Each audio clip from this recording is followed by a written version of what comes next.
Hello guys, menu for today ay crispy pata.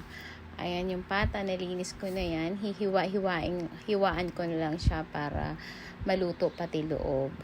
Ayan, at papakuluan natin siya sa bawang, sibuyas, pamintang buo at pamintang durog at asin. Ayan, pakuluan ko na siya at pag lumambot na, papat-dry natin siya, ilalagay natin siya sa ref kahit mga at least 30 minutes to 1 hour para lang mag-dry siya para pag pinirito natin ay crispy. Ayan, piniprito ko na nga siya at ayan, luto na. Parang medyo nasobrahan ako ng luto kasi busy sa may ginagawa kong iba.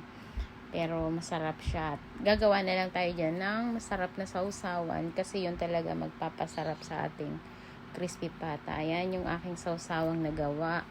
Toyo, suka, siling labuyo, greens na sili, sibuyas at pamintang durog at asukal. Ayan guys. Thank you for watching guys. Have a wonderful Monday everyone. God bless you all. Thank you for watching.